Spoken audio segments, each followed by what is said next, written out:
Last time on Square Roots, we throw the dice on a new home, but the current occupants are not happy with our plan to move in, so we kill them.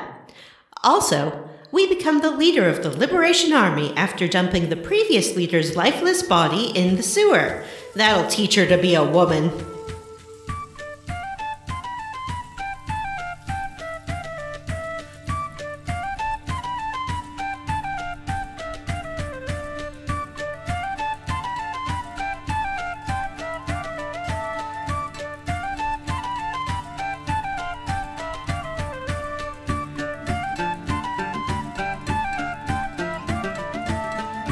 Welcome to the Square Roots Podcast, the classic RPG podcast. Why did I say that like a question? I don't know. My name is Matthew Van Zant, and I'm joined, as always, by the two best co-hosts in the history of podcasting, Johnny Brandon! Just call me Slut Zone Castle. And... and Vanessa. I'm Vanessa.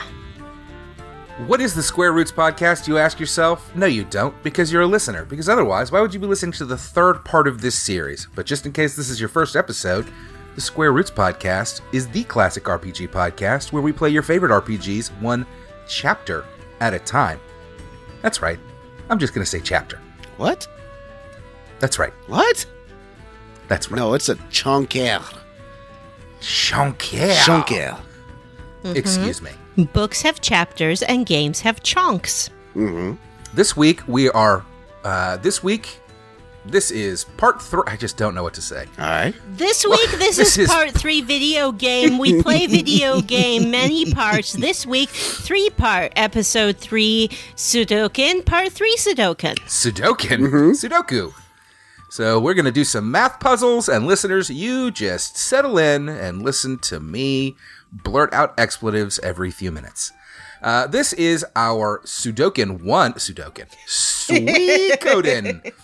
1 series, and this is part 3. Oh. Part 3.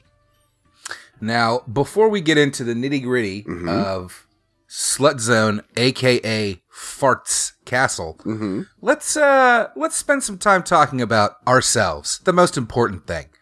Vanessa. Yeah. Would you mind telling me how you leveled up this week? I would be delighted to. I did try a game called Man of Medan. Man of Madame. Man of Medan. Man of Medea's house. This is a game based off my favorite film of all time, Ghost Ship. Ooh. I don't think that's true. It's not true. This is from the makers of Until Dawn, and it's essentially, it's not a sequel to Until Dawn, but it's part of the same series. Clever-eared players might notice that it has the same song over the opening credits, except performed by a different person. So if you remember... Is it part of the Until Dawn continuity?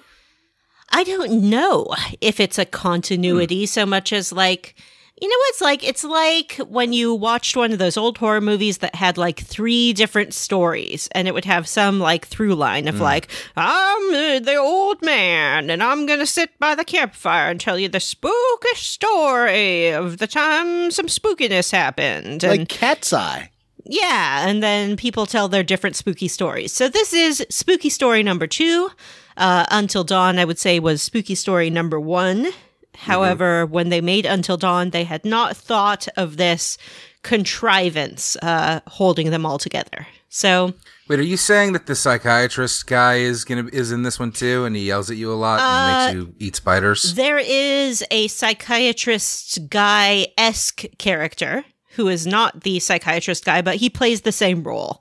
The game starts with him being in his spooky library, and he's like, I'm the curator, and I have lots of spooky stories to tell you.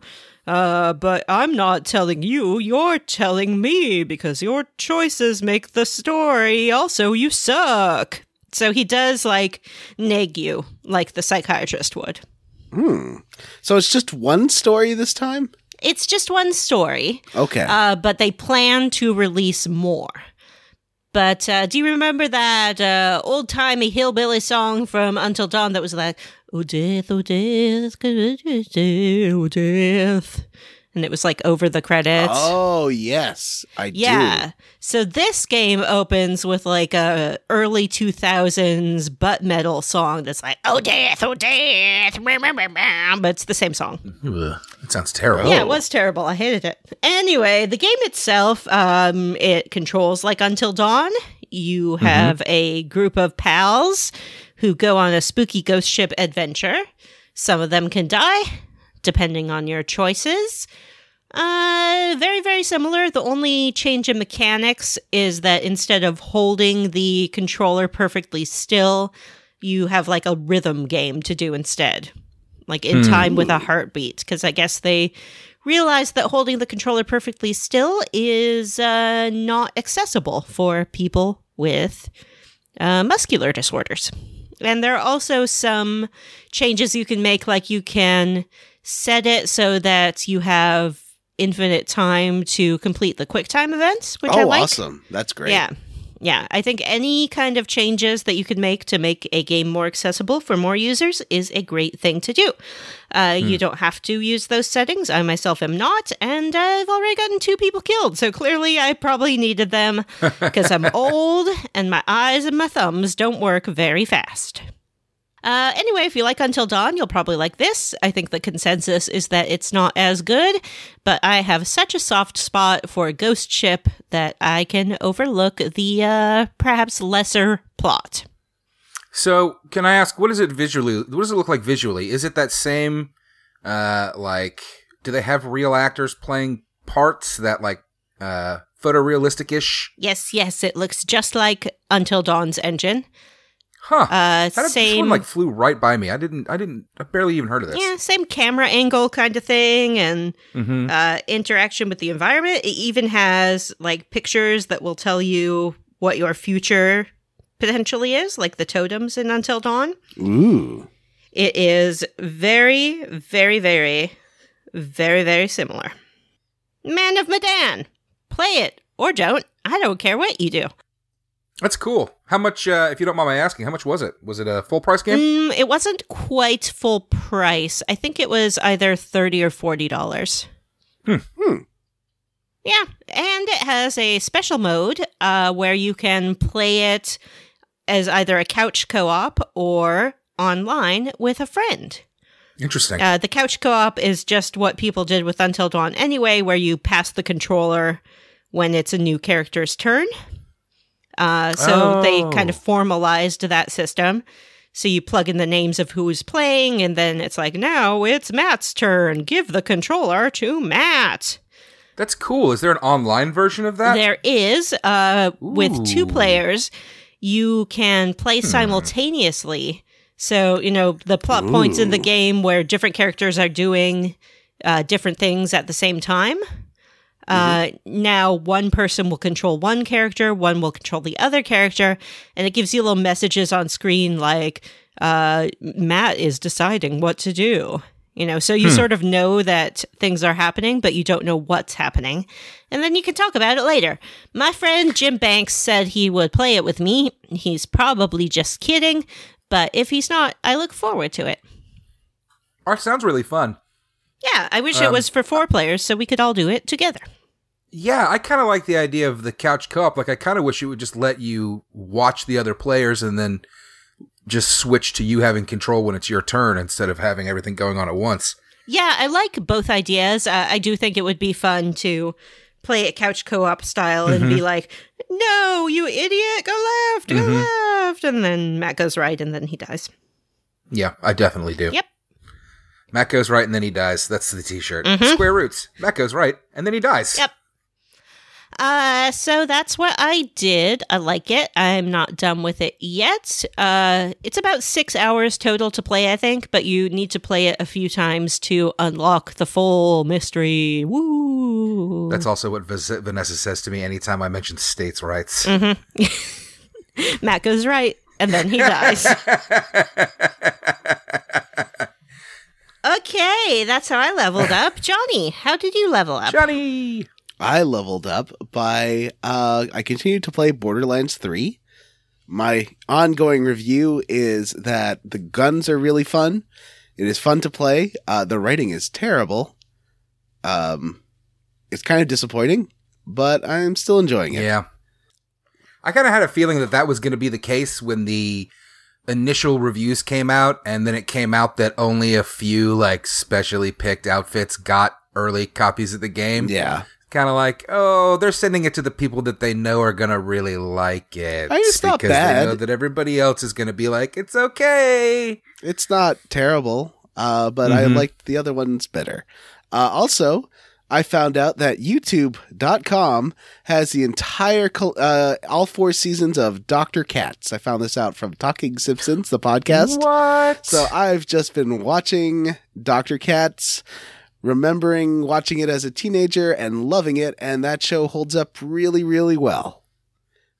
Now, I was a little too young for Dr. Katz, and I fucking hated it, but I definitely watched a ton of it, because I watched a ton of everything when I was a kid. I mean, if you don't I'm very interested in revisiting it. It's 90s stand-up, so, like, you're going to have conservative stand-up in there, but it's like Ray Romano is in there a lot, and, like, Emo Phillips is in there, and just, like, a lot of, and Stephen Wright, and Janine Garofalo, just people I really like, and it's just really fun. There is like remembering a lot of comics I used to really like in the 90s and kind of forgot about, and it's just really silly. The guy H. John Benjamin plays a son. He went on to he's Bob and Bob's Burgers, right?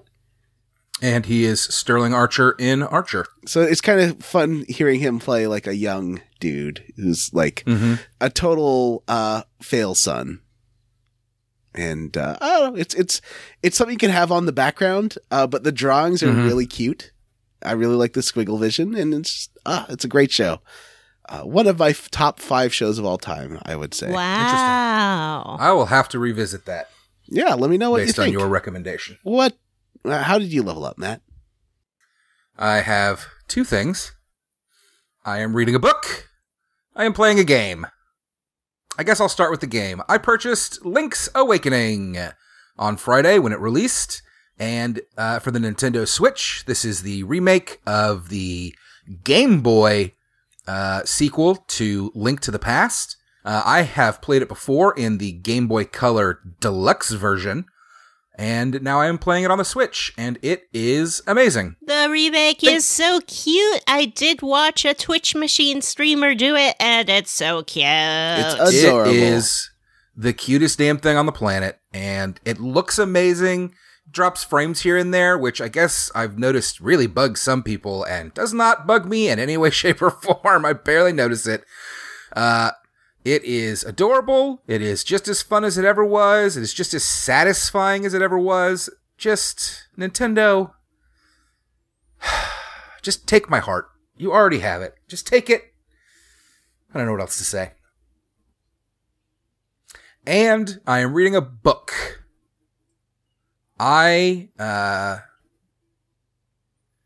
Listeners, I'm sure that many of you are in a similar state where scrolling through Facebook or reading the news is like poisoning your brain and stabbing needles in your eyes. And I do keep myself informed because I think that is important. But I do try to spend less time hate reading the news. So I started reading a book.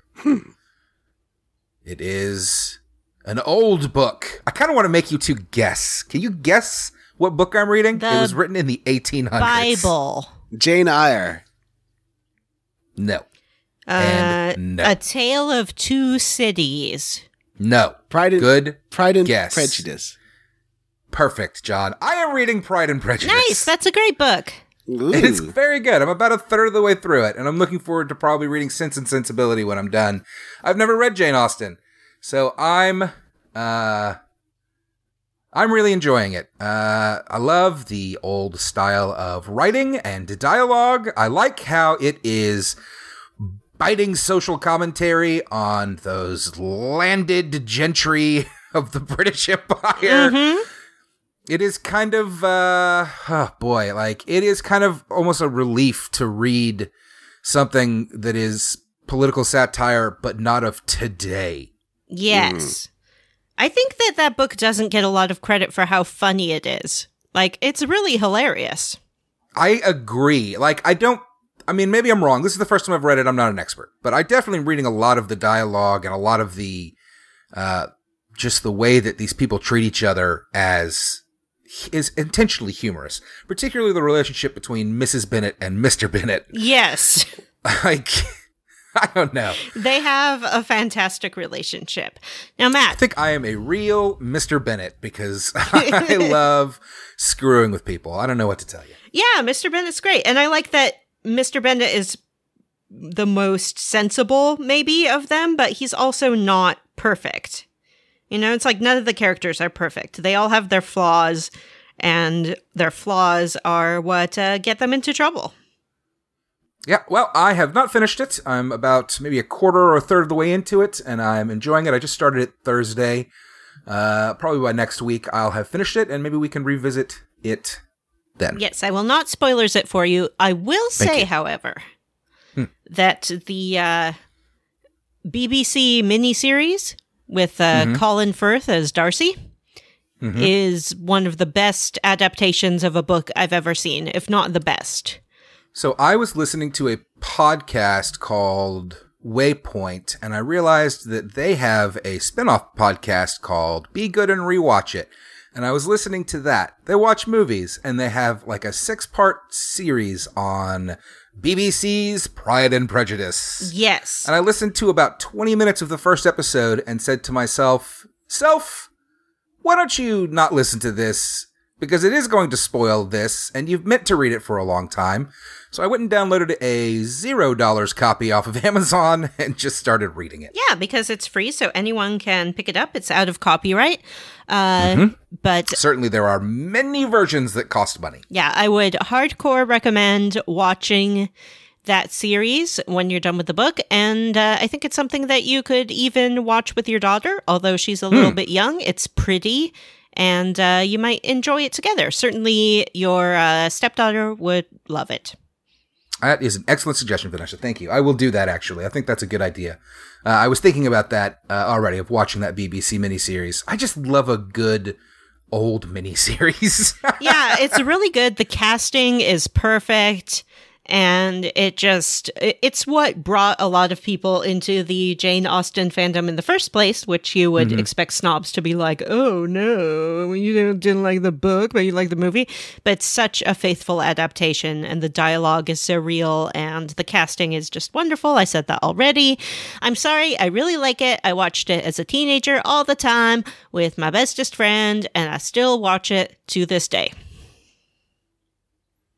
All right, well, on that note, let's go ahead and move into the main segment of the show. I think, ladies and gentlemen, it's time for us to talk about the quest log. Is that what we're calling it? Yep, it's just an RPG. They're all just RPGs, but okay. The quest log. Quest log. Good job.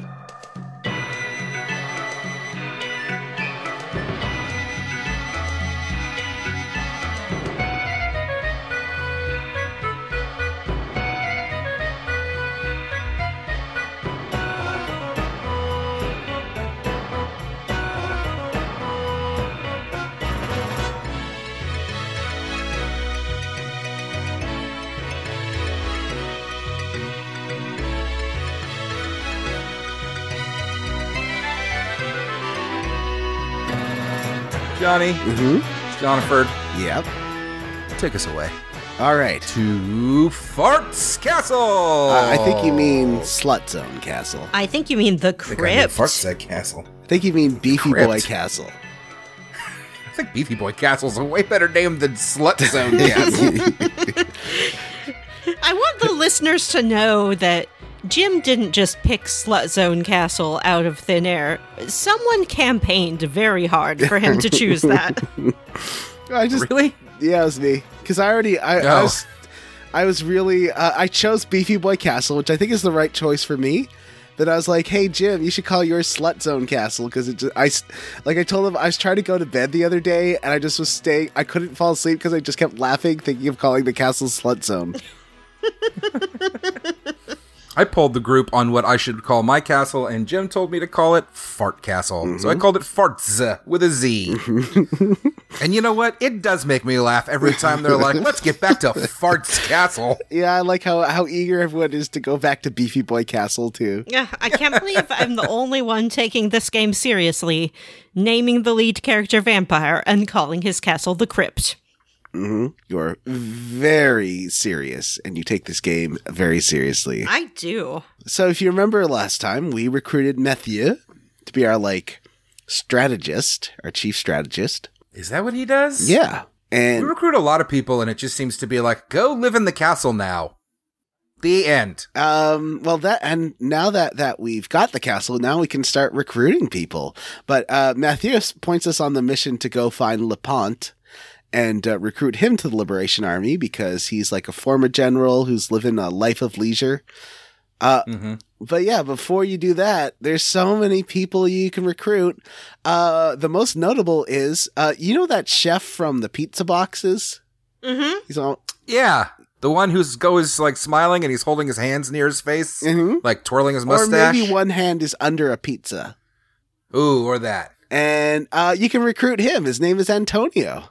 What does he do once he's in the castle? We make a pizza pie. He makes a pizza. A pizza pie for you. I recruited him, and the one time we had a dinner scene, he did not cook. Oh, I think Cleo or Gremio did. Gremio is the chef. Cleo is a warrior. Excuse me. Cleo's name is not Cleo. Cleo's name is Cleo. Mm-hmm. Cleo. I watch a show called The Challenge on MTV. That's right, folks. Mock me. And there is a British woman named Georgia and a British man, or maybe an American man named Theo. And they're buddies. And the way she calls him Theo makes me fucking laugh every single time. And while I'm playing this game, every time there's Cleo's around, they're talking about Cleo. I'm like, Cleo! So I recruited Antonio, the pizza man, and I upgraded his frying pan, but he's still not very good. He's not meant to fight. He's meant to cook. What are you doing? He hits them, and it makes a fun clang sound when he hits them with his frying pan. You're taking this man who has chosen to dedicate his life to the care of others via feeding them and the artistry of cooking, and you're making him fight on the battlefield. I don't like it. And he's like, Mamma mia, pizza pie, hit the soldier in the eye. He's real into question. it. Does Tyr always have to be in your party, or can you take him out? You mean Vampire? Yes. Please call him Vampire. Yeah, Vampire always has to be in your party. And now, I just can't imagine trying to go through and level some of these stars that you pick up. I think you don't have to level almost anyone except for Pawn. You need to level Pawn. Who is spoiler, Pawn? Because Pawn gets a one-on-one fight, and if he later on in the game, and if he doesn't win it, he dies. So you got to level him up if you want all 108 stars. But do I care if he dies? Well, if you want the 108, it's a completionist thing. I've never heard of Pawn. He was born. That's the guy that betrayed you in the first episode. Oh, he was that Cleo's guy. buddy. So anyway, did anyone recruit anyone fun in this episode? I got a man named Kai. Mm-hmm. Kai is apparently Vampire's former master and taught him how to be a good stick fighting boy. Mm-hmm. And together, Vampire and Kai have a unity attack that costs nothing. Yep. And does attack every enemy on the screen for about 4 times your normal damage. No, I think it is. Oh, no, you're right. I think it's double damage to every enemy on screen for free, and you can use it every turn. It's crazy. Mm-hmm. I love it. I told you about that because it is the win button for this game. It's excuse me, I told you about that 2 days ago, sir. Oh, did you? Oh. Don't pay attention, nothing. Excuse me, I told all of you about that 5 days ago. That's true. I remember that. That's true. I'm sorry for trying to steal your thunder there, Vanessa. Vanessa is the one. Thank you for the apology. So, there's one problem with Kai, and it is a problem that you don't see too often now, except like with weird old guys who used to really be into rock in the 80s, where Kai is super bald on top, but party in the back. I was watching a college football game yesterday, and the coach for the Oklahoma State University literally just has a full-blown fucking mullet. And he was on screen like every 2 minutes, and I could not help but scream and point at it every time I saw it. What is wrong with you? Who really does that? Mm-hmm. Australians, mostly. Football coaches. Right. Crazy. So yeah, there's just a bunch of fun people you can recruit. My favorite is O'Neill. She's this like a rich lady who does nothing in the castle. She just like goes around saying, "I'm a rich lady. Hello, my name is O'Neill." Oh, sounds like me. And she's fun. No, you're Lady Windy. We've told you that. Oh, right. I forgot. I will say, I think that, I mean, I didn't realize this at first, when I was first learning about the game. But it seems like, I guess, the people that you recruit aren't just characters for your party.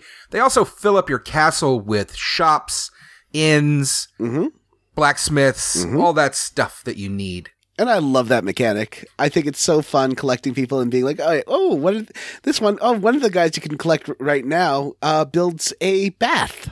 Yeah. And you can Yeah. bathe in an individual little bucket, and then you can decorate the bath with all these antiques you've been finding, like hex dolls, evil paintings. They have been selling those. One of the people that you recruit, and I don't know if you already have her or if you recruit her now, but she opens an inn in the castle, and it is a free inn. Yeah. Which, considering how the inns in this game charge you per party member, that is pretty vital. Yeah, it's Marie, the woman who helped you escape from the first town. Well, you know how that you played that dice game with Taiho in order to get him to steer you on his boat? I remember. Mm-hmm. There's another guy who's playing dice in that basement, and I think his name is Grant or something, and you can recruit him to run a dice game in your castle with the same rules. And so what I did was I saved at the free inn with Marie, and then I went there and I bet all my money. And then he's like, "Oh, do you want to double that? Double or nothing?" I'm like, "Sure." And then, so save scumming a little bit, I walked out with 150,000 bits and then just upgraded everyone's weapons to 9. Nice. Yeah, that's a great idea, and I'm going to go do that immediately. Do that, because it takes about 20 minutes and you'll lose a lot, but it goes just basically like save every time you make a lot of money. And then like do it a couple of times, do the double or nothing once or so, and then save and keep doing that. That's great life advice. You should save every time you make a lot of money. Open a savings account, put the money there, and forget about it. The interest rate won't be very high, but you should always have something in savings for those little emergencies or unexpected events. Or your massive gambling problem. Or your massive gambling problem. So, after you've recruited Kai and Gambling Man, Gamblor, I think that's his name, and Pizza Man. So now you've got your party. You go ahead and go to Kuan to meet LaPont.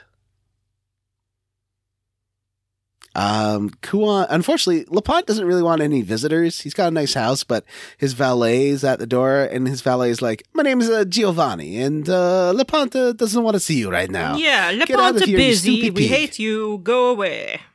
My name's Giovanni, and I'm here to say LaPlant's not going to see you in a major way. He doesn't want your face. He doesn't want your boots.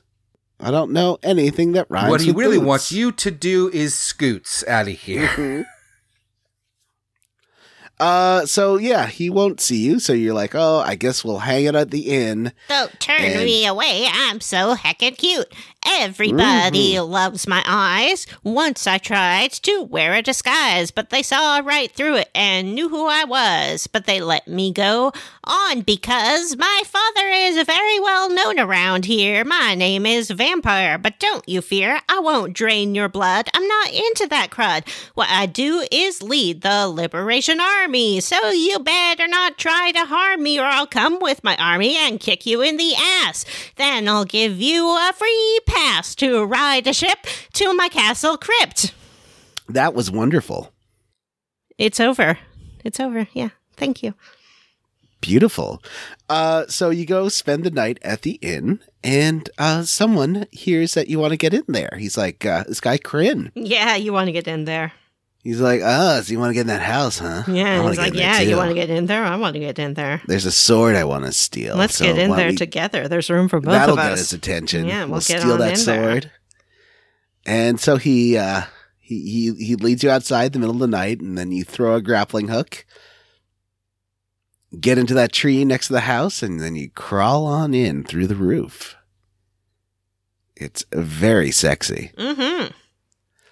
And as soon as you get down, there is a big, beefy boy. Ooh. Who is head of the vault for LaPonte's mansion. And he's like, hey, you've got an even bigger castle with no vault? How about I build a vault there and be your castle vault guard, huh?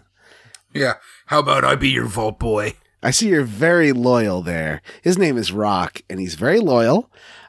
Definitely doesn't shirk his duties as guard of the vault in LaPonte's house. And he's got arms for days. One of our listeners says that he wants him to wrap those big arms around his neck until he passes out. Wow. Oh, boy. Ooh. Do you feel like pornography has increased the number of people who try choking in a sexual way at home? My name is Johnny P. And I'm here to say I like to try choking in a sexual way.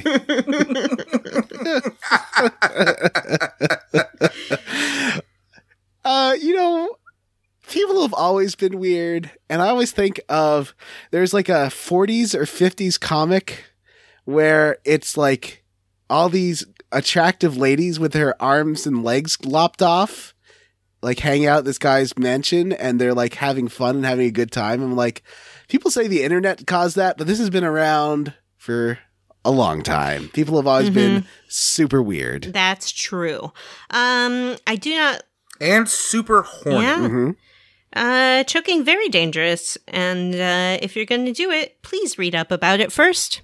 For sure. I'm not into breath play, and I don't recommend it for anyone. Oh, me neither. I hate having anything touch my neck. I will not wear a turtleneck. I don't like a choker necklace. When I get my hair cut, I do not like the apron on too tight. Mm-hmm. Choke me, daddy. Oh my. Oh, no. Anyway. So now you're free to roam LaPonte's house, stealing all his stuff. As you slowly make your way up there, you run into this guy, Jupo. Now, you've met Jupo's niece before, who is this little girl in one of the towns, like Saika. And she's like, have you seen my Uncle Jupo? Yeah, she's like, what's Jupo? Oh, yeah. I want my Uncle Jupo. I forgot about that. So Jupo's here, and he's like, have you liked all these traps I've made? And you're like, did you build that big trap there? And he's like, yeah, I did. Have fun.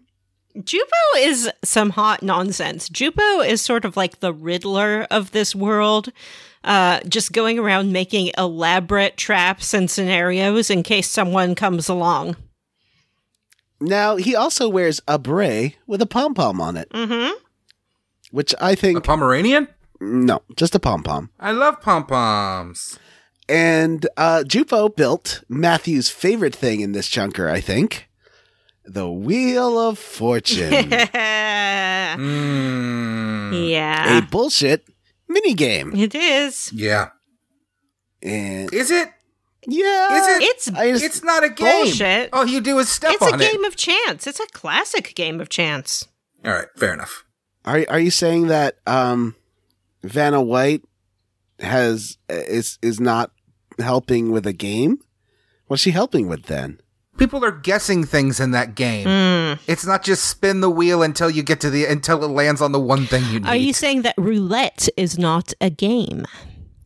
It's not. People are betting on roulette. It is not the same thing, but this is a neither here nor there argument. So let's just move on. So I got the exit the first time, so I didn't get any like there's one that removes experience, which seems pretty rough. I think it's only 10 experience points, so it's not the end of the world. Yeah, it's not much. There's some special treasure, which I think is medicine. Basically, you want to discuss this in your corner. Yeah, that's true. Let's go do that. However, you make it upstairs, and eventually you find the sword. I forgot what it. I couldn't find the name of the sword, but it's something special. It's this guy's sword, a family sword that's been there for generations. And you steal it, and then Kryn's like, "Well, you can hold on to it for now. It's fine." So you head back to the inn, and he's like, "Oh, do you friends want some special tea? I can make some special tea for you." And you're all like, "No." No tea. This actually made me laugh. I was like, don't fucking, because I was afraid they were going to do it, like do the whole deal again, and I was going to be really mad about it. Yeah, no one is thirsty for tea, and he was going to try and kill you again, which is great. So then Lepant breaks in and demands you return his sword. You tell him that, hey, actually Mathieu wanted you to join our army, and he's like, well, oh, Mathieu, huh? But then he's interrupted by Giovanni, his jerk valet. And Giovanni Ribisi? Yes. Giovanni's like, Lepant, your wife, Eileen, she is kidnapped by Crazy. Or Craze and his gang. Lepant has sort of indicated, or people around the town at least have indicated, that Lepant is a family man now, and his priority is being with his lady. And his son, Sheena? I forgot he had a son. Sheena. He has a son? Sheena, yeah. I've never heard of Sheena. I also think that John is making this up. I swear there is a son named Sheena, and they have a triple attack together. Anyway, so... Wait, really? Yeah. Like the family? Yeah, it's called, like, Family Attack. Family Attack. Mm-hmm. You know you're already thinking about how to train your children to do a family attack. It's true. So, thinking about you all. So you go. So Lepant's like, it just runs off to his mansion, and you watch him plow through guards. He does not take any shit from them. He cuts them in two, runs through them, cut more in two, and you're just like following in the wake. There's no blood because it's a little sprite little guy game. But you imagine if it was made now, it'd just be like just gushing blood all over the place. Yep. So you get up. Yeah, he does just tear these people to shreds, and it's pretty fucking great. I was like, yay, I can't wait to have him on my team. And then he kind of sucks. Yeah, he's not that good. I was a little bummed. So you get to the top, and Craze is there holding Eileen hostage, and he's like, he starts sending his troops after you, and you just destroy them. You join up with Lepant, and then he brings in his secret weapon, Pawn. No, the betrayer. And Pawn's like, look, dude, I'm not going to help you kill my friends. In fact, I'm going to join my friends, and we're going to fight you. And he's like, no. He's like sniveling, and you get the choice. You can kill him, or you can let him go. Mm-hmm. There is no penalty for you killing him. Of course there is. There not? I wasn't sure. You killed your friend. You think that's not a penalty? No, Craze. Yeah, John. Craze isn't your friend. Maybe you're okay with murder, John, but we're Pawn. not. Craze is just this bad guy who's been killing people. Oh, Craze. Yeah, I let him go. I let him go. Oh, I killed him. It just cuts to black, and you just hear like the sword sound. Oh, golly. Mm-hmm. It's grim. I gotta show them that I mean business. That I am not a pushover, and he deserved to die. And I hope he burns in hell. You did not have to kill this man.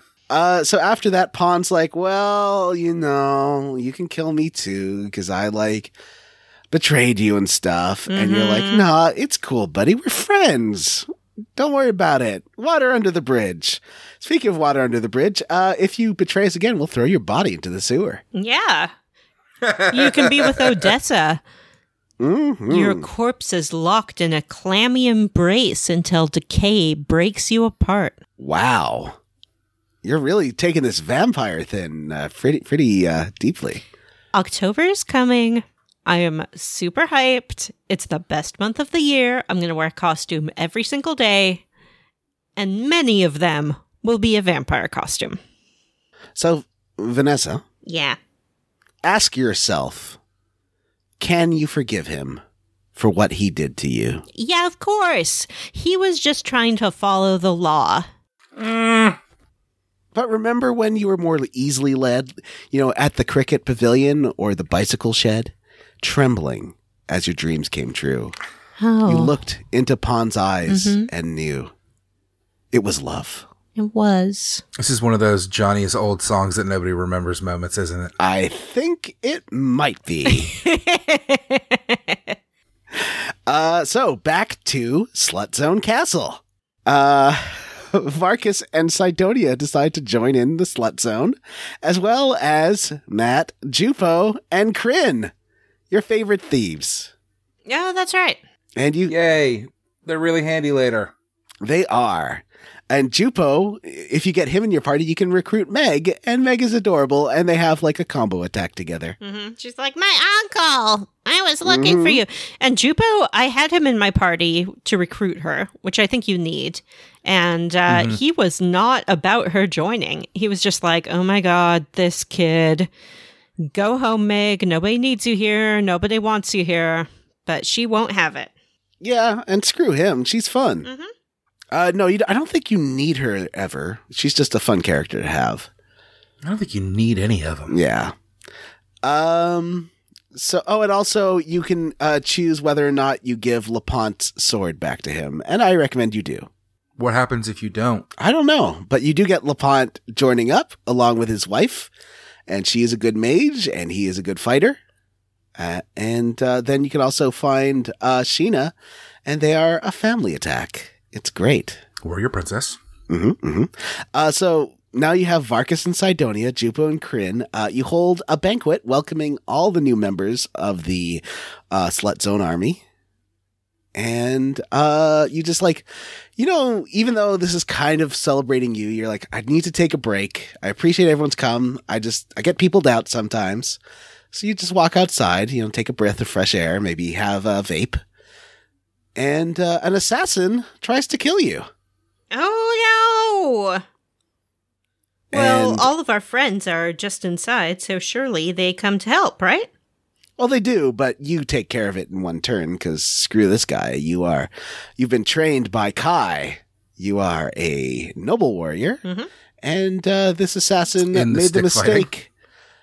If you come at the king, you best not miss. Question. Yeah? When you go to the blacksmith to sharpen your weapons, what is the blacksmith doing to the stick that Vampire uses to fight with? Making it pointy. I don't think so. Maybe they're laminating it or shellacking it with a harder shellac. I feel kind of weird upgrading LaPonte's sword at the blacksmith too, since it's this family heirloom, and I'm just getting this dumb guy named Moss to hit it with his hammer. Yeah, it's probably depreciating in value each time. And so after you kill the assassin was like, you think you can just sit here in your castle and we don't know you're here? We know you're here. We're coming for you. Shit. And yeah, it's pretty rough. And then Cleo and Pawn and Gremio are there, and I guess you've been a little wounded, and so they're looking out for you. They're hovering over you as you try to sleep, which sounds really creepy. They're fighting over who can guard your room. They're like, we'll all take turns guarding the sleeping boy and staring at him while he sleeps. All those eyes. Those beautiful eyes. Beautiful eyes. He does sleep with one eye open, clutching his pillow tight. Oh. Actually, I think so. Exit light, enter night. We get it. Come He on. does apparently sleep with his eyes open, but I've never noticed that. Someone told me that. They all do.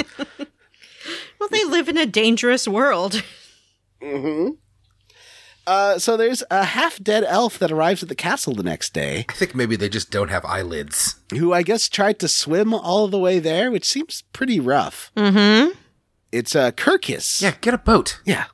Come on, Kirkus. What are you doing? His village is under attack, and he is looking. Wait, his? He's like, oh, where's Odessa? I need to male?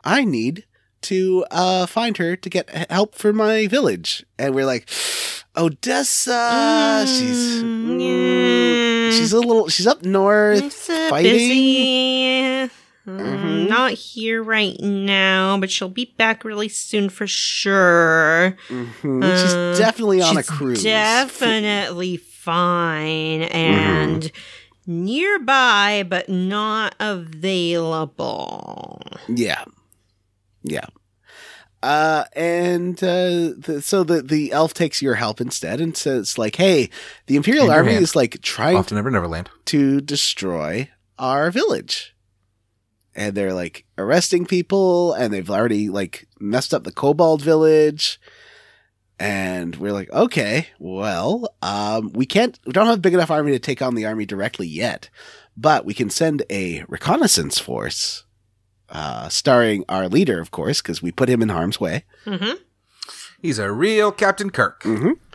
And we'll go check that out. Come join us. And so he comes to join us, and we head off to the Great Forest. Mm-hmm. On the way through the Great Forest, the first person you meet is a time-traveling girl from the future. Yeah, what's with that? Her name is Vicky. Mm-hmm. She's a small wonder. Mm-hmm. And she's like, oh, dang. I guess my calculations were off. I didn't mean to end up here. Oh, what are you gonna do, Vicky? Wait, did this really happen? Yeah. Yeah? I don't remember this.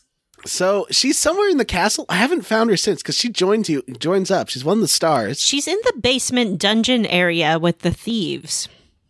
Oh, okay. Because what does she say when you talk to her?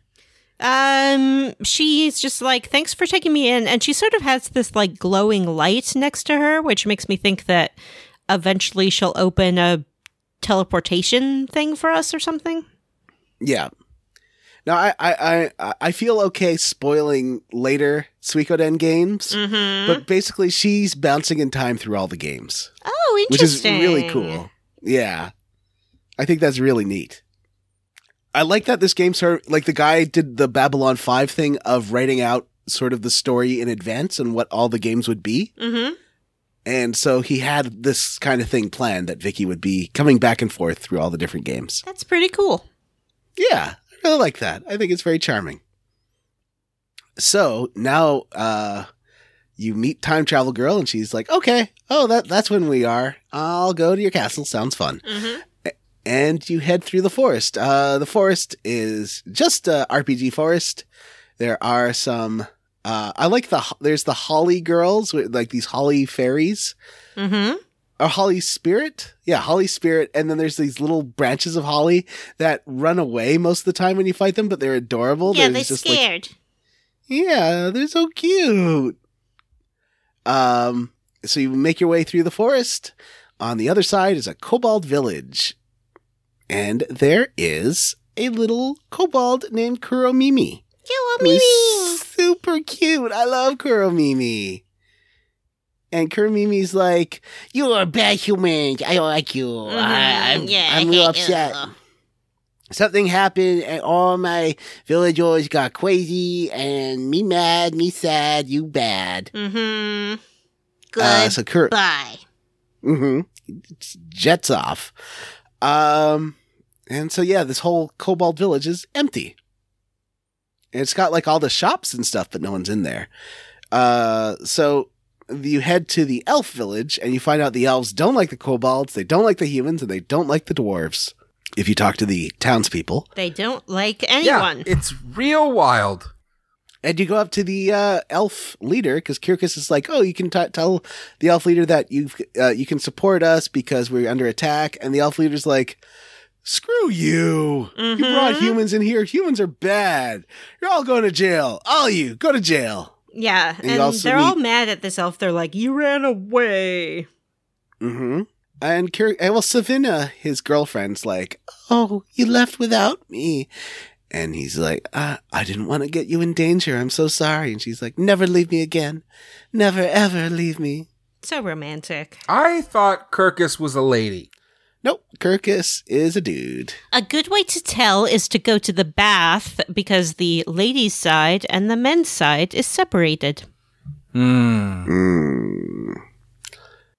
So when this happened, I was like, so this is her sister or what's going on? And then later on, she's got a whole ring situation. And I was like, ooh, is this like a homosexual relationship? And then, of course, I was like, no, they wouldn't do that in 1991? 97? That's 96.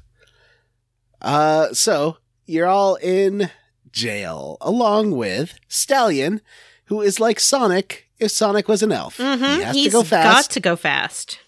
He's the fastest. He's got blue hair like Sonic. Stallion is Sonic, is what I'm saying. Yeah. He likes corn dogs. He likes all he talks about chili dogs, Jonathan. Oh, sorry. Chili I never watched this cartoon. Chili cheese dog. I'm a fake Sonic fan. We can tell. You don't even have a picture of Sonic pregnant on your wall. I should, though. Or that one where Sonic is a toilet. I think that one's my favorite. Oh, I remember. Now it's in my mind. I don't remember. I don't feel like I need to be reminded. You know, for Bio January sometime, there is a BioWare Sonic game. Yeah, Dark Brotherhood. Mm-hmm. And we will play That's going to have to be a versus game. No, we're never doing that for the show. Will do that for... Come on, it'll be amazing. John, is it a classic RPG? Yes. I don't think so. It's a DS Sonic RPG. I don't care who made it. I want to play it, and I think the listeners will agree. Anyway. That we should play it on Versus. No. Full series. For Bio January. Yeah, all right. I'm down. Whatever. So there's also Valeria, a tough Imperial general. She came here to warn the elves that they were under attack, and they just jailed her without listening. Now, is she a tough Imperial general, or is she a woman? Because you can't be both in this game. Well, she's chosen to be a woman by warning them, so she's no longer an Imperial general. That's a good point. That makes sense. That does make sense. That does make sense. So she's there and she's like, look, they're prepping a burning mirror. They're going to burn down the whole great forest. It's going to be a bad scene.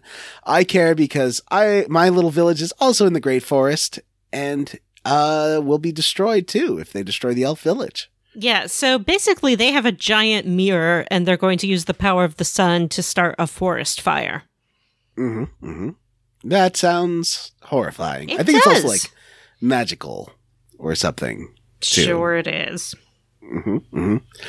And you are all stuck in there until Sylvina comes and breaks you out.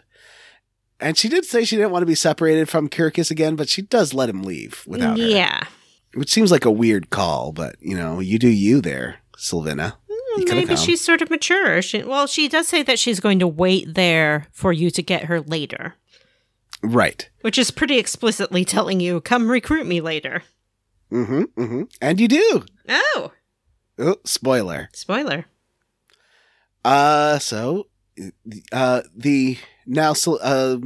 Sylvina lets you out, and you decide to go talk to the dwarves because the burning mirror is something stolen from the dwarves, that the plans were stolen from their vault, and maybe they know how to break it. I know how to break it. It's a mirror. You smash it. Come on.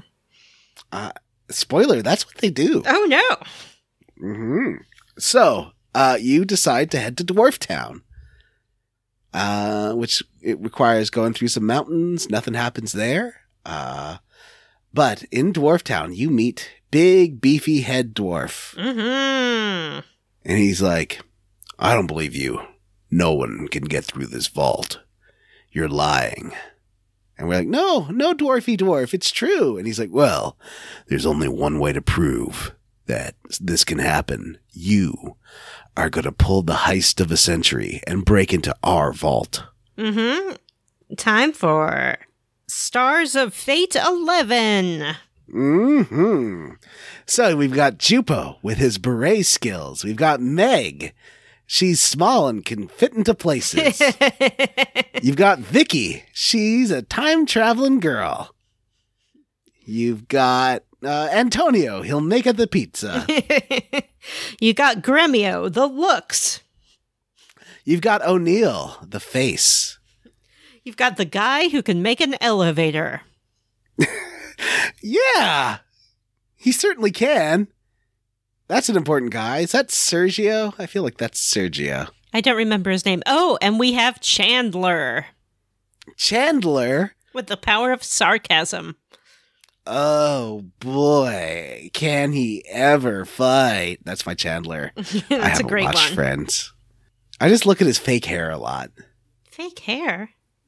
That's a hair hat. Oh. It's a hair hat. Come on. I think that Hollywood hair hats has really skewn how men feel that their hair will develop as they age, because it's such a secret. You know, no one talks about wearing the hair hat. So yeah. Everyone's like, oh, my hair is going to look like that. It's like, no, these actors, they wear the hair hat. Except Ted Danson is quite open. Say. Yeah. He's very open about his hair hat. Mm. Ted Danson? Mm-hmm. One time at work for Halloween, I dressed up as my coworker because my friend happened to have a wig. Okay, this was just a weird coincidence that another coworker, I told my plan that I wanted to dress as this one coworker named Rolf, who was in the Canadian band Pluto, who had a minor hit. So if you look up Pluto's videos, you'll see who I dressed as. Rolf Hetherington. Yeah. A real person. Anyway, so I wanted to dress as him for Halloween, and my friend's like, oh my God, I have a wig that's just like his hair. And so I wore this wig and dressed up like him, and it was hilarious. But also I was like, wow, this is what hair is like. It's been it was so long. It felt so strange having hair. Did you feel that people reacted to you differently when you were wearing your hair hat? Well, because I was dressed exactly like another coworker, so it was very silly. Everyone really liked it. Good. That was my best Halloween costume ever. I'm not a big Halloween person, but I recommend if you are stumped for ideas and you have a coworker of the same ethnicity as you, I totally recommend dressing as them. That's a delightful idea. Mm-hmm. What about gender? I think you can be respectful of gender. But then, I don't know. I feel like that one's, you don't want to be insulting to the person you are pretending to be. It should be an homage, not a parody. That is a great point. Mm-hmm. So if you can pull it off and look nice, sure. I always look nice. Mm-hmm. I wouldn't mind if you role-played as me, Vanessa. Oh, thanks, John. I am not going to shave my head. Oh, well, you could. Shave your head. Do it. Shave your head. So, back to Vanessa, the dwarf times. Shave your head. Now, this is Matt's favorite part of the game. The vault. Mm-hmm. I didn't have a problem with the vault. I got through it before I knew what had hit me. My big problem with this part of the game is that, frankly, the elves and the dwarves can all fuck off and die. Mm-hmm. Like, they're all awful. Jerks. They all hate each other. It's not the we don't like you thing. That's fine. It's the we don't like you, so we don't care if you're going to be exterminated. Mm-hmm. Oh, yeah, because the dwarf kings, the dwarf mayor king or whatever is like, oh, their elves are going to be killed? Huh, sounds great. Yeah, It's fucked up. But, so he sent you on a mission to infiltrate, so you head This is great. down through this vault. Their security, not that great. No, it's not. Number one, the Dwarf King's like, no dumb human can steal from our vault. Go ahead and try it. And it's like, buddy, I made it here from the other side of the continent on foot. I'm gonna be okay in your vault. Number 2, your vault consists of a few switches. Mm-hmm. Animals could accidentally infiltrate this vault. Could they do the button puzzle, though? What puzzle? The button one, where you have to, like, do the time, like, make the lights light up. Oh, you're right. There is the phone call puzzle that probably an animal couldn't do. And then there's the slidey tile, like, platform puzzle, which is in every RPG. That one you could definitely accidentally make your way across. Isn't there a switch puzzle where you have to, like, switch the switches in a certain way so you can... Yep. It lowers these balls that are blocking your way. And did you have to do it in a certain way? I just did them in the order I saw them, and it was fine. Yeah, that's the way you do it. Anyway, the vault is... I don't know. I didn't think it was too hard. It's long, but it's also, like, almost all the rooms are teeny tiny, so it's not really that long. Yeah, it's a lot of empty rooms. There's some annoying mazes, and all the treasure is like medicine. Ooh, hey, I mean, more medicine, please. I'm always running out of that stuff. Quick question. Yeah? While I'm thinking about it. John, Mm-hmm. as our local Suikoden expert, Yeah? I got all these fortune rune pieces. Yes. From the minigame. Mm-hmm. What do with those? Use those on your main character to make him have a critical strike. It increases your critical strike percentage, so just, like, put it on your main dude. Is it a one-time use thing? Yeah, it's like a permanent stat buff. Oh, okay. All right, I'll use those. Yeah. And there's skill rune pieces and, like, defense rune pieces. Okay. I've got my inventory on almost all my characters is pretty much full because I have so much of this crap. Why don't you put it in the vault? You can go see your big boy, your beefy boy, Rock. He can give you a big hug. Is that what you do with extra stuff? Yeah. Okay. All right. Yeah, and you can also, at the vault, strip down any character you're not using and take all their stuff off. However, this becomes a problem, because I did that to everyone I wasn't using, but then, like, a character comes back and it's like, I'm going to fight with you now, and I've removed all his items, and that was bad. Yeah. So, I don't know. Don't do that sometimes, too. It kind of depends if they're going to come back. I think my life in this game is about to get a lot easier because I'm going to cheat the fuck out of it to make a lot of money. Yeah, that definitely And that's helps. been my real sticking point so far is that I never have enough money. Yeah, you can make so much money off that dude, Gregory or whatever his name is. Just call him Gullible because I'm going to rob I think his ass. Gamblor is a good name. Gamblor sounds like a He-Man villain. Like Gamblor and Don't Do Drugs Man or whatever. Mm-hmm, mm-hmm. So, you head through the... Was there a He-Man guy that had, like, heroin needles? Was that a thing? What? I feel like there was a Don't Do Drugs He-Man guy, and it was very weird. What? I don't know, but I'm about to Google that shit. Maybe I'm just making things up because I'm feverish and very sick. Yeah, I don't remember that.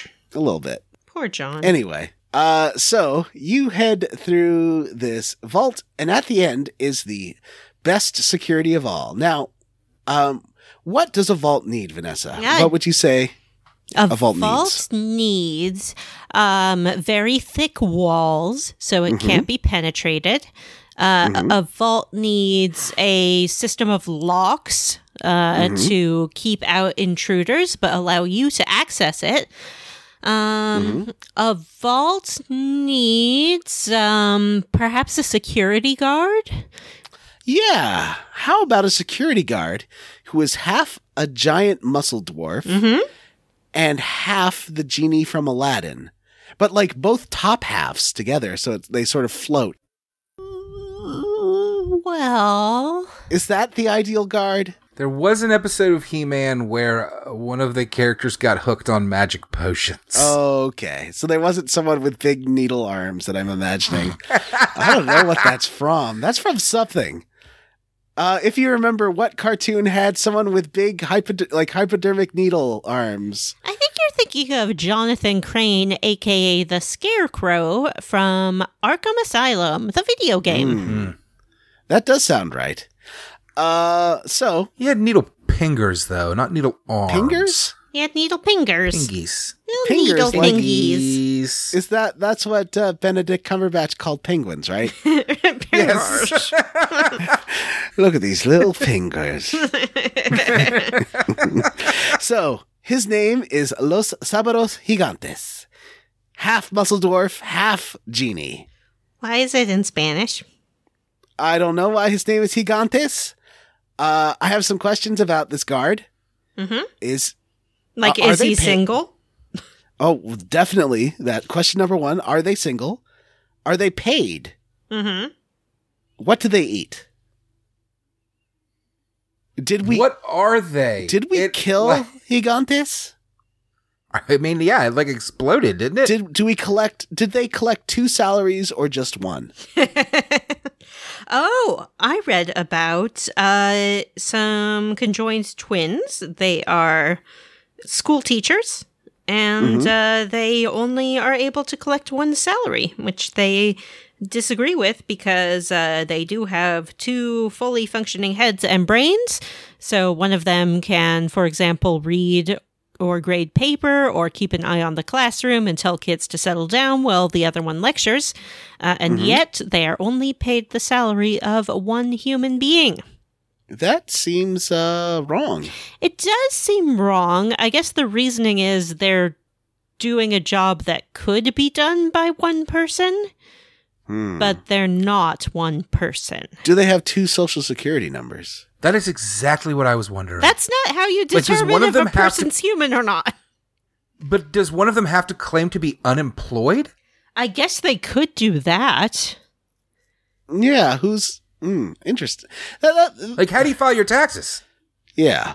I don't know. I'm not an expert on this. What about Gigantes? bullshit. Does Gigantes file taxes for 2 people? I have no idea. Would Gigantes be the ideal cuddling partner? I feel like I don't no, think so. Because Genie would have to hug my feet while Muscle Dwarf hugged my chest. Well, and every time you tried to give Muscle Dwarf a hug, Genie's face would be right in your crotch. And I don't know, maybe you think that sounds great, but to me it sounds like it would be real uncomfortable. That's true. I guess it could be a quadriad. Me and a friend could date Genie and Muscle Dwarf. But then your friend would have to stand on his head. Does the dwarf poop out of the genie's mouth and the genie poops out of the dwarf's mouth? That's a very good question, Matt. Listeners, if you have any thoughts on how the physiology of Gigantes works, please write in squarerootspodcast@gmail.com. Y'all remember Cat Dog? Yeah. No. Cat Dog was a horrifying cartoon wherein the torso of a cat and the torso of a dog were stuck together, sort of back to back, I guess you'd call it, or waist to waist, so that Like Gigantes. yeah, just like Gigantes. So one head was on either side. They looked sort of like a hot dog, but with a cat head on one end and a dog head on the other, and 4 legs. It was terrible and horrifying. Do you think I mean, that it was an okay Nickelodeon cartoon. It was Do you think that would terrible be, and horrifying. Dan Castellaneta Cartoon Genie, Network? or is that Robin Remember. Williams Genie? The genie, what attached? I think it's Will Smith. Oh, I think it's. I think in the face it looks like Jafar Genie, so I'm gonna go with that. Jafar Genie's red, Matthew. Okay. God. And ripped. Not everything is defined by the color of its skin, John. Wow. Anyway, so you get this dumb route.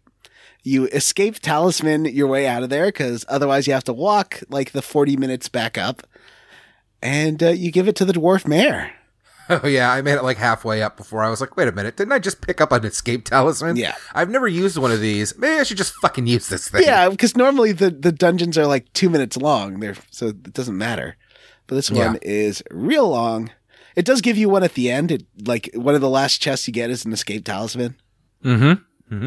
So he's like, okay, we've got our own secret weapon, Gigantes.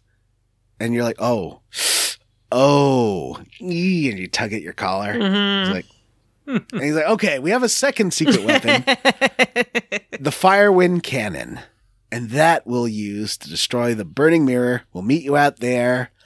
Let's do this. Let's fight. So we head back to the elf village. On the way there, Kyrkis is like, I can see my house from here, and it's on fire. Oh, no. Yeah. As you're coming down the mountain, you can see the elf village is burning. That sounds horrifying. And you head down there to the elf village. And Kyrkis is horrified. Everyone dead. All burnt up. Village gone. Tree. This is a beautiful tree village, so you knew it was going to die. Like, if you watch my stream of this, I'm like, oh, they're going to burn down, or they're going to destroy this village, aren't they? Because of course they do. It's still terrible. Is that just what happens to trees? Yeah, like every tree village we go to. Like, remember Final Fantasy IX? That tree village gets wiped off the map. I mean, Vanessa, is it? No, because we visited the jungle planet of Kashyyyk in Knights of the Old Republic, and it did not burn to the ground. Ooh, you're right. But is it terrible? Because I kind of feel like maybe these people got what was coming to them. This is karma. Excuse me? Well, excuse me. Like, hey, these people are coming to kill you and we're here to help you. Nah, we'll throw you in jail. Fuck off. Oh, you died? Nah. Matt, Hard shrug. That's terrible. Hardest of shrugs. That was Fuck just the elves is what I'm you saying. can't blame the citizens for the leadership. That's that. Jonathan? Johnny? Yep. Jonaford? Mm-hmm. That's a good point. Mm-hmm. So Kyrkis is like, I don't need this anymore, and throws away his engagement ring that he was going to engage Sylvina with. Terrible. This is when I realized that Kyrkis must be a boy. Mm-hmm. And then Graniel's like, oh, sweetie, come on. Oh, you take that ring. We're going to find Sylvina. She's still alive. We're going to find her. Hope is the one thing you need. Hope will get us through this. So you take that ring. You believe she's still there, and you'll find her. And you'll find her. I don't think he does say, like, your girlfriend's still alive. I think he's just like, you gotta keep going. Maybe. Well, he holds on to the ring for them anyways. And so then you go to the, everyone's like, okay, well, I guess it's time to go back to, Slut Zone Castle. Mm-hmm. And on our way there, we pass through the Cobalt Village and then suddenly are surrounded by all the Imperial forces. Oh, no! And Kuromini's there and real mad, too, trying to fight them. And Valeria's like, okay, I got this. I'm going to give myself up. I'm the one that you want. These are just nobodies. Arrest me, and then just let the others go. And they're like, oh, I swear to God, I will let the rest go if you give yourself up. Mm-hmm. And she's like, okay, and then gives herself up. And they're like, yeah, we lied. Yeah, we were just kidding. And she's like, you swore to God. And he says, there is no God in these modern times. Oh, God. And she's like, God's not dead, and I can prove it. Mm-hmm. So the soldiers decide to start fighting you, and I mowed them down with my, Kai fighter or whatever. Mm-hmm. And you also have Kuromimi in your group, who is a doggo boy. Mm-hmm. Kuromimi is adorable. Kuromimi is a kobold, which in this universe, I guess, just means dog person. Yep. And Kuromimi's fighting with you. I mowed them down, and then Gravio's like, we're losing. Oh. Yeah, that was horseshit. Grevio, we destroyed them. We obliterated them. Crushed them. The battlefield is littered with their arms and legs. They're like, we're surrounded. I'm like, so what? Yeah. We are the baddest badasses. And then, miraculously, Matthew shows up with the Liberation Army. You're welcome. He's like, hey, buddy, I'm here. The army's with me. They're like, who's going to, they turn to Matthew and say, who's going to stop you? You and what army? And Matthew's like, this one. And they come in and chop everyone's heads off. No, they don't. The army just runs away. But now he's like, now is the time to attack. And I'm like, okay, can I save first? He's like, no, now is the time to attack. I'm like, I really want to save first. He's like, too bad. Attacky time. I lost this battle. Oh no. I did too. Unfortunately, it's a little complicated. They don't really introduce the mechanics. Army scale battle, and they explain nothing. So it's like rock, paper, scissors with charge, bow, and magic. You can use one set of advisors per turn. After you use them once, they're gone. But if you have like multiple thieves, for instance, you can use them twice. Thieves are good because they have a chance of telling you what the next move is. And so if you know someone's move ahead of time, it's real easy. But they can Visually, it is like the overworld map where you're like a tiny chibi version of yourself. Uh-huh. And then there's a bunch of chibi nameless soldiers and on each side, and they're all kind of hopping up and down. And when they die, they float up in the air like little angels. Yep, when they die, their souls leave their bodies and float to heaven. Gosh. There are some amazing sound effects here. It sounded like the movie Excalibur from 1981 or whatever. Mm-hmm. Some crazy, like, dream world sound effects. I really enjoyed it. It is silly and adorable and really cute. So I quite liked this with the little guys, except that it's really hard if you don't know what they're doing, and the thieves kept failing for me. They wouldn't tell me what the next move was. The second thief always failed for me, and I don't know. I mean, you start off at a disadvantage. The thing that did the best for me was the first time I used the thief, being able to counter their first attack really fucked up the opposing army. Yeah. And then from that point, it was just kind of back and forth. And once the army's like over halfway killed, you can use a merchant. The more defeated they are, the better the merchant can bribe members from their army to join yours. So I got like 800 people from their army joining mine. And I eventually, it was a close battle. Like I think I lost like 3,000 people. Wow. It wasn't good, but those numbers don't matter. However, during these attacks, you can actually 3,000 people died. Don't matter. And it doesn't matter to you. But if someone with a name dies, lecturing me about they will give you a death message. Then you should reset your game because you lost one of your 108 stars. The first time I fucked up, I got one of them said that they were injured. Is that the same thing? I don't know. It just says I had to do a reset on that, so I'm not sure what the result was because I lost and was like, well, fuck. Yeah. So don't let people die. And what do you think of this? Is this a mini game? No, I think it's just a different battle system. Yeah. I mean, it's something. I quite liked it this time. I didn't understand it at all back in 1996 when I first played this. And playing it again, looking at a FAQ, I was like, oh, that's how it works. Okay, it's pretty fun. I'd look at guides for this game. This game is real obtuse. And it seems like so your charge attacks, your bow attacks, and your magic attacks are all performed by groups of your heroes. And the higher the level those heroes are, the more damage they're going to do. So I feel like I'm afraid that this game is putting me in a position where I'm going to have to level up. But everyone levels up so fast, too, that you can... Oh, boy, do they? Yeah. So, like, if you have a level 1 person, they gain, like, 7 levels in the first fight. And so it's like, you can level someone up in about 3 or 4 fights. To at least... That has not been my experience at all. So, I don't know. We'll see. I'll look into it and see if I can figure out how to do what you're doing. Yeah. That's what I've been doing. I haven't leveled up everybody, but it's worth it too, I think, if you have time. Anyway, so you win this battle. Kwanda, is that his name? Kwanda? Yeah.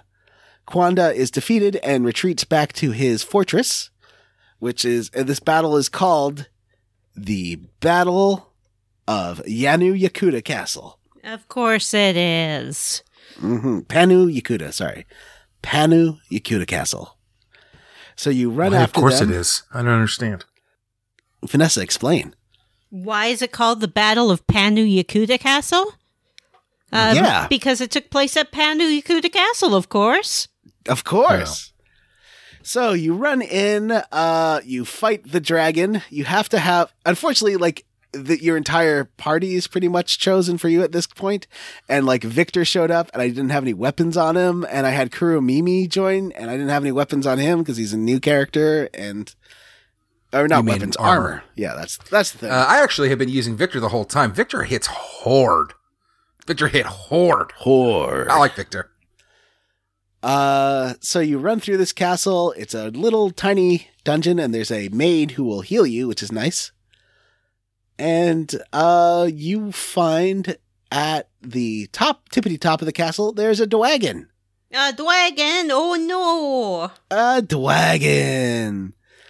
And unlike Gigantes, who I killed in 2 turns, the dragon I killed in maybe 3 or 4 turns. Because I didn't have Kai, I didn't have my like A-list squad with me. I still had, what was her name? Valeria, and she's good because she's got like a massive attack, which is fun. Mm-hmm. Mm-hmm. But they took out some of my best beefy boys. Oh no! I did okay here, actually. I had most of my same squad. Really, Kai is the only one that got booted, and that did make going through this. It is a very short castle, but it still was very annoying, and I was doing a lot of healing because I was not insta-killing the entire field of enemies with Kai and Vampire's Unity attack. Yeah.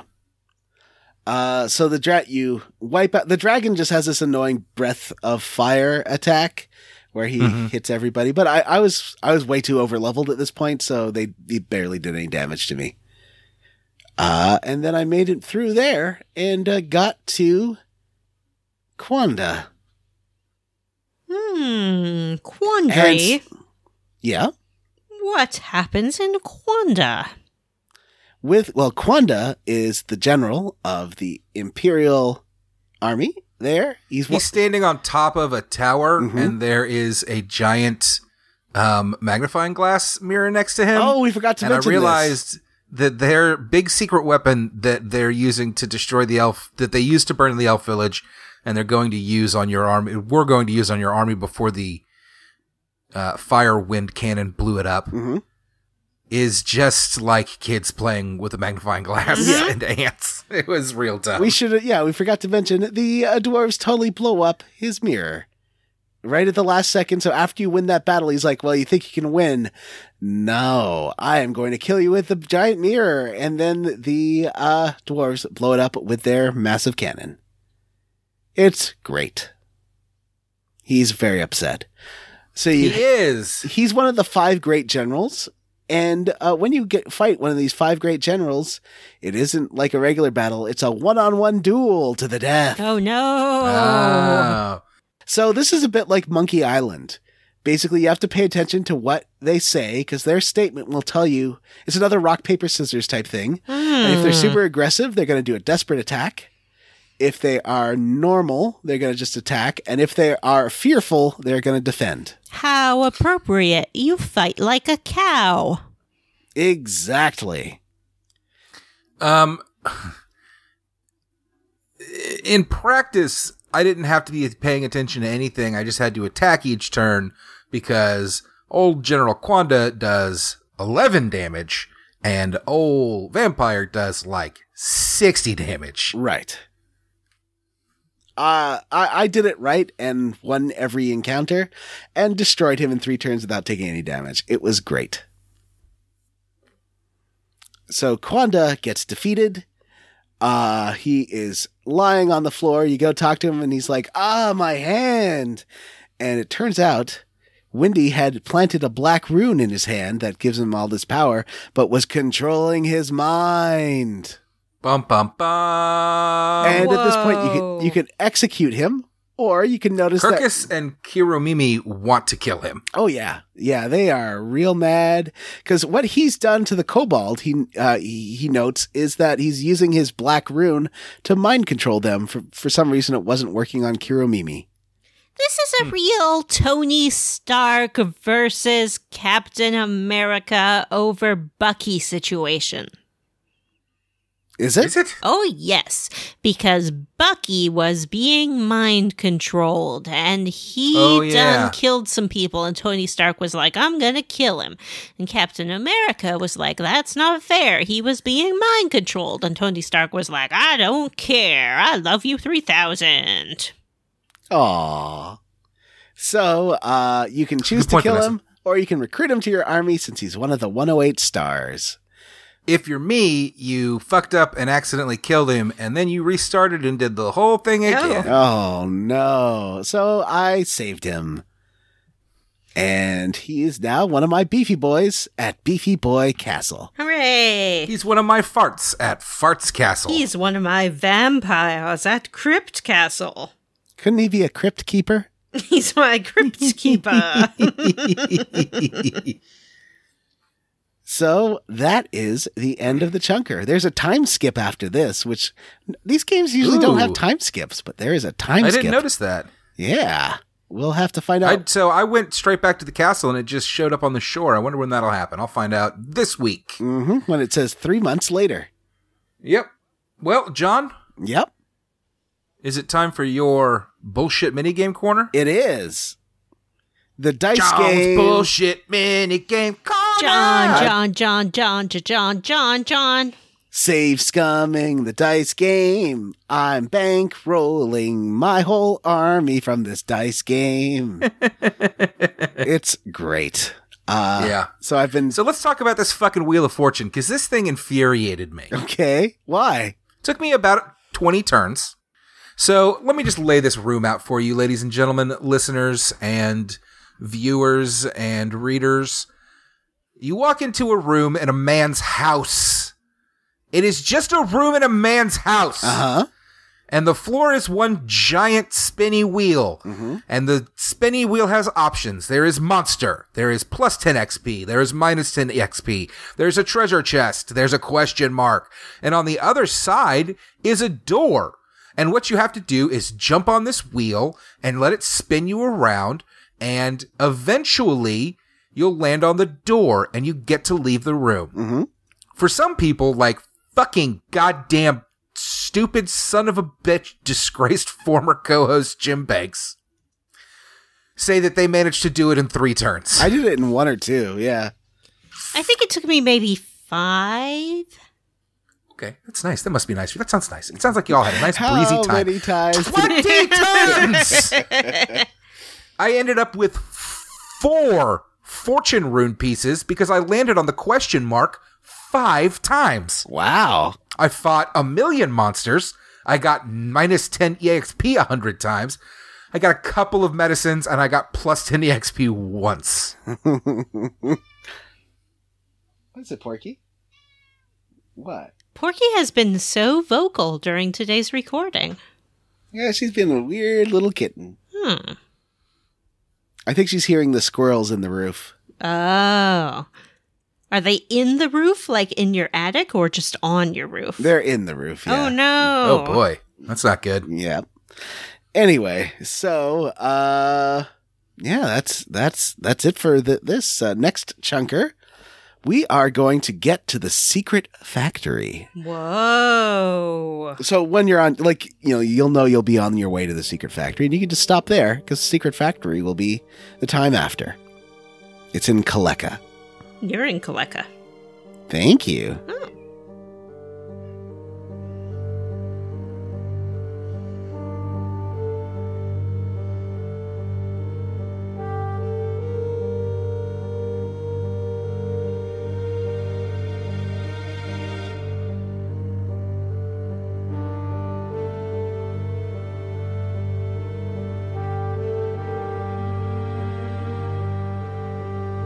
All right, gang. Well, I'm proud of us. We did it. It's an amazing thing. It actually happened. John, shut that cat up.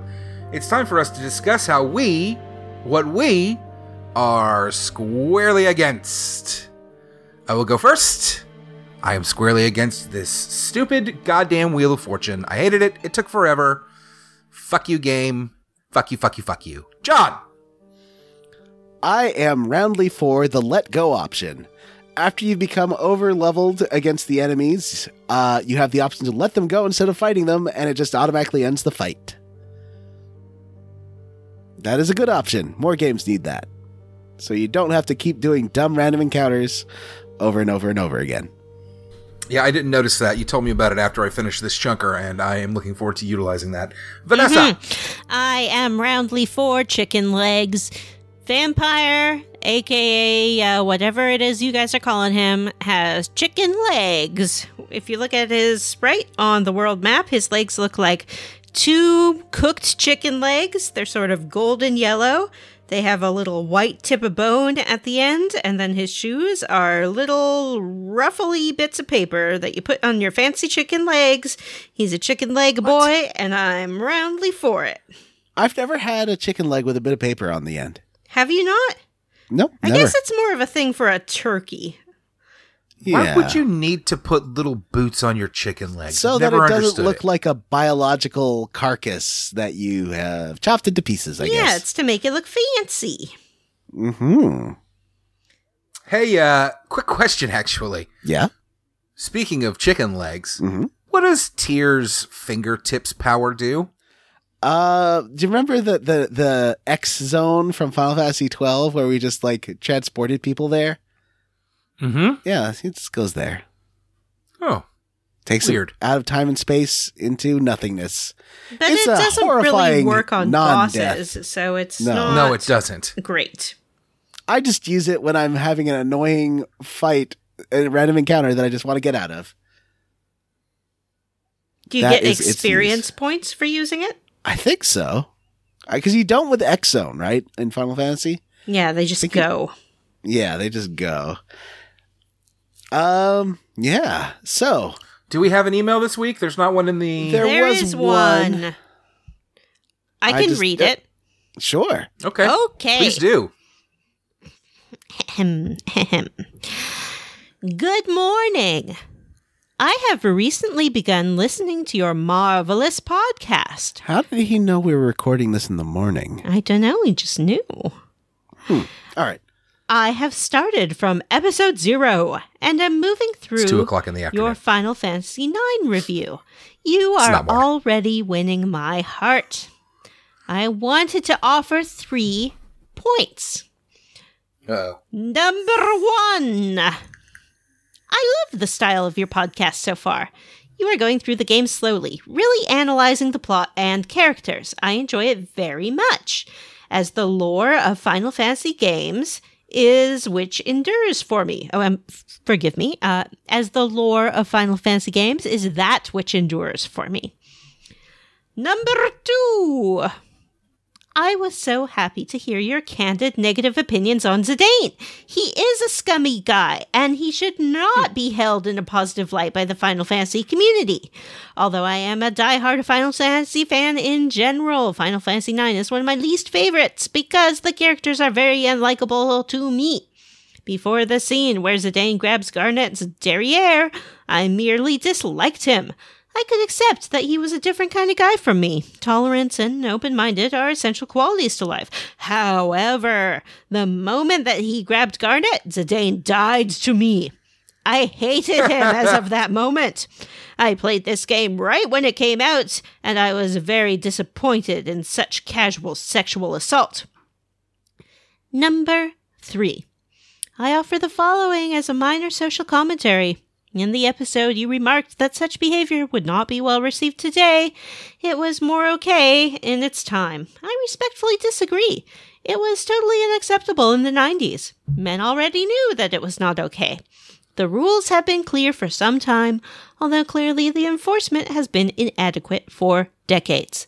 I am so Excellent excited point. to listen to more of your episodes from Dr. Robert Molt Jr. Oh, no. Doctor? That's right. Mm-hmm. We already have a doctor on this podcast. Thank you very much, listener. Dr. Goodbye. Steven Stone. Dr. Steve Stone even has a manga about him. Yeah. He's so popular. Thank you for that email. I totally agree with your points, and had I been on at the time, I probably would have set them straight. I have always maintained that the last game that we need to do for this podcast is Final Fantasy IX. I want to end the show on the game that we started it with, but with Vanessa this time. That sounds so when ideal. we do that one at the beginning of next year, don't be shocked. Wow, Matt, no. Last game? This podcast is never going to die. I know, we legitimately have like a year's worth of games planned out just right now. We do. I totally agree. I even in the 90s, you wouldn't see like a character you like grabbing someone like that in Western media. In the 80s, you occasionally saw it, like in your sexy hot dog comedies and joysticks and all that, and Revenge of the Nerds. But that was like the last gasp of that. And then the 90s, you didn't have people grabbing women just for funsies. If they did, they were bad people. You're totally right, Doctor. I mean, I guess the point is that, you know what? I don't want to defend it. Fuck it. It's not good. Well, thank you for the email, Doc. And before we let you go, listeners, we do need to discuss one very important thing, and that is our Patreon! Wow, wow, wow. Air horn, klaxon. This month on the Square Roots Patreon, we will be playing Crystallis, the classic Nintendo Entertainment System RPG. It is atrocious, and I love it. I'm having a hard time with this one.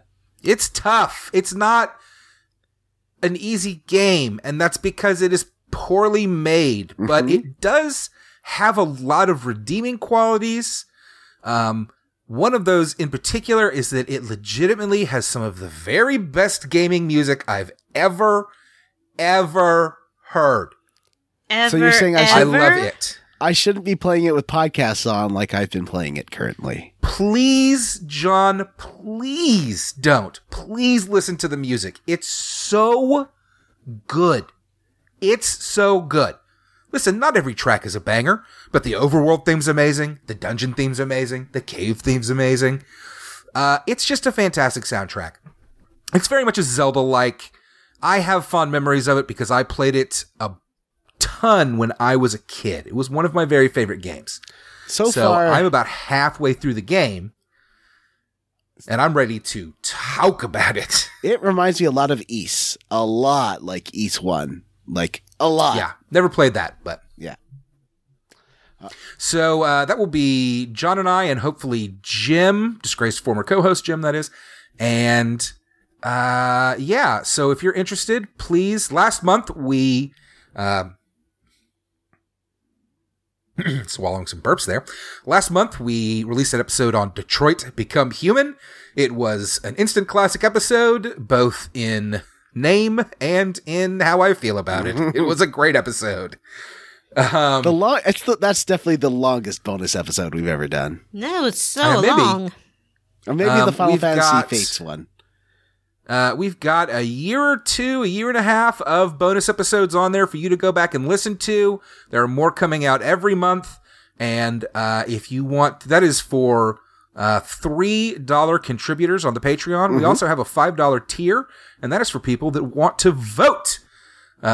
People in the $5 tier voted on this game that we're playing right now, Suikoden. They also voted on Crystallis. And they also voted on Crystallis, for which we thank them.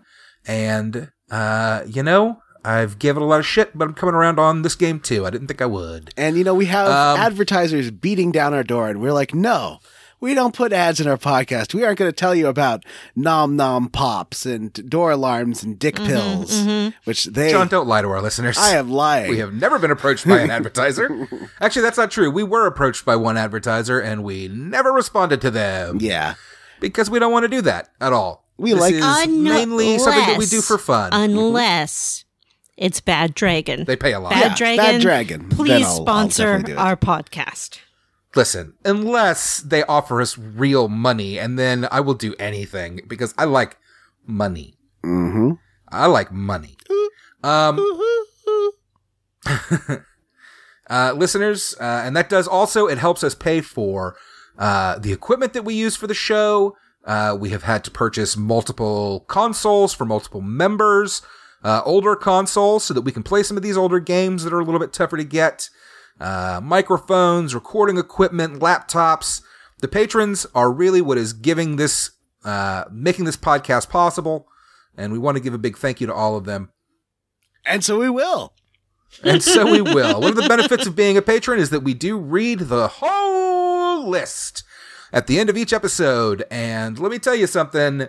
After that whole voting for Suikoden or Vampire madness that we went through last month, we've got a lot of them right now. So let's give it up for Robert T., David Pascal, Stephen, Devin Sloan, Stu Skeel, Lynn S., Nick, Samu Mitchell, Carson Clark, Galindo, Megan Sullivan, Go Cry Wolf, Kiva Musser, Ashley T., Brian Pitt, PJ Ns, StompBot 9000, Moose the Chick-U Star. Mm-hmm. I don't know what that's about. It's all the different stars in the 108 Stars of Destiny. God. Is that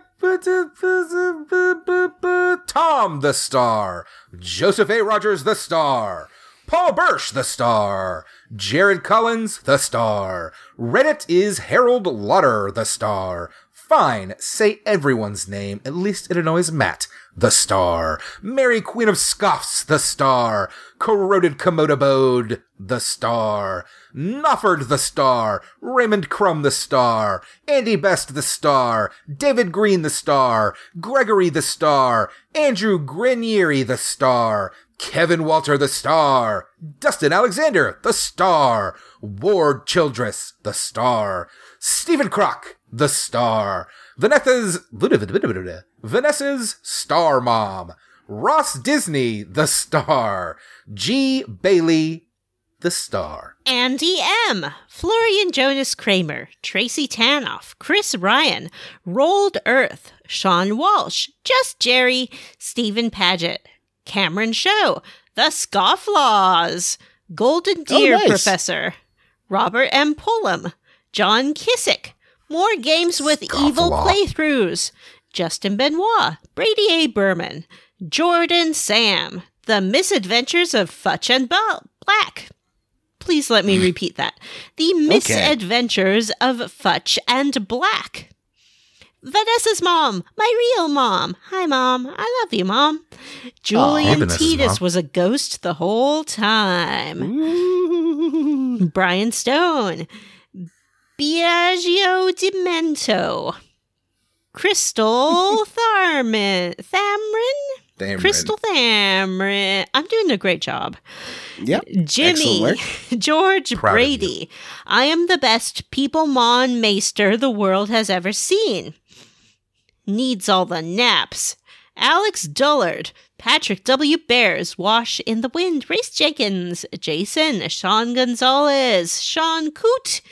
Isaac Wright, Huxley Iguana, Dylan Rice, Jameson, Benjamin Avner, Label Sack, Joseph, Tom Hardman, Adam Zimmerman, Ross Hartley, Cody Wade, Jethro, and the Purple Crayon, to Bumpkins.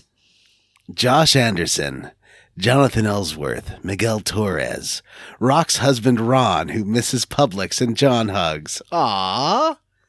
I got to hug Ron in person. It was nice. Aww. He's so tall. Ron is tall. Collect the 108 Lost Bloodline Odysseys.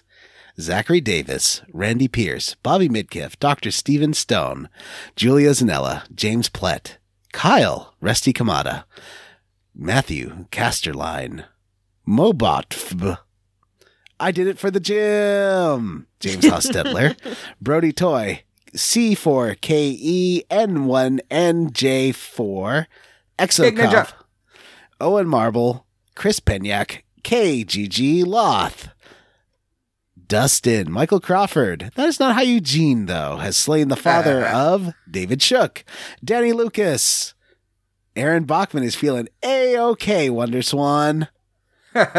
Bree Girth, Pad Kid poured cold, pulled cod. Jake Dickerson, Matt Jorgensen, the 109th stars under the truck near the SS Anne.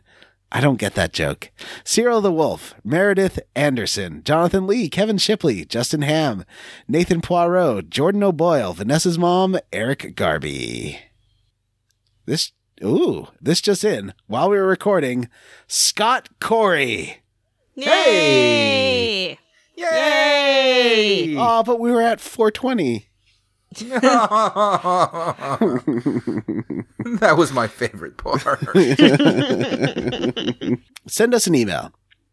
You know our email address. It's squarerootspodcast@gmail.com. If you can't or don't want to, you come to our Facebook group, the Square Roots Podcast Group for smart, cool, very attractive people. You can tweet us at Square Roots Pod or you can ask us to go let you on our Discord server. What? Because that has been bopping lately. Has it? Has it? It's a happening place. My Discord is broken, and I cannot...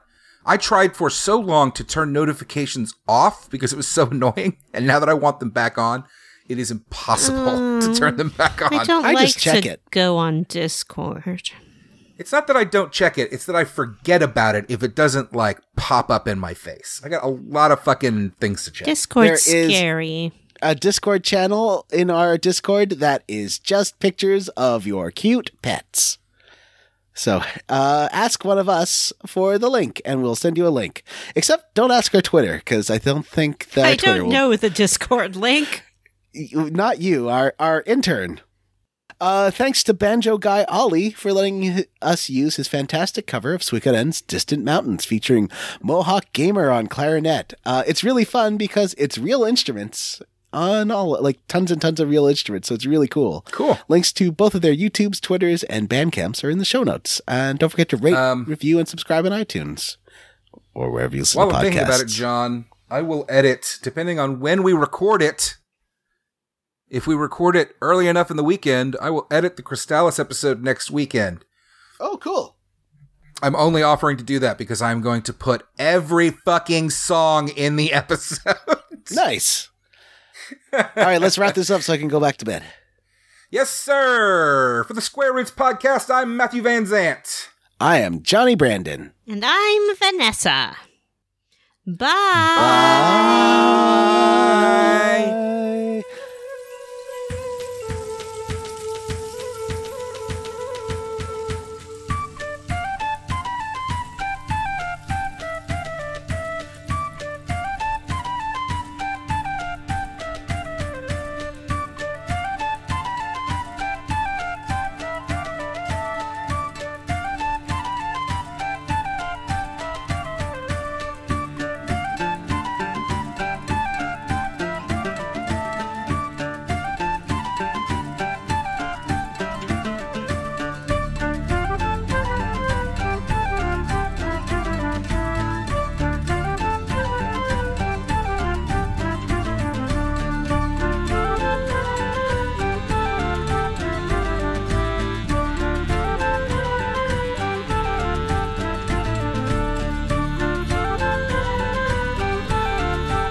Goodness gracious. Sorry. I'm a little burpy today.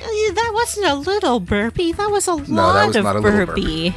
It was a lot of burpee. Sorry. And I taught you to dab, so I know you know how to cover your mouth. I covered my mouth. You saw me do it. I didn't. Are you supposed to cover your mouth when you dab? I thought you covered your You eyes. sort of tuck your head into your little elbow, and John was doing a good job. He just needed a little bit of help with the angle. But I think he's got it now. John, show off your dabbing skills. That looks really bad. Well, yeah, that's the point of dabbing. It looks stupid.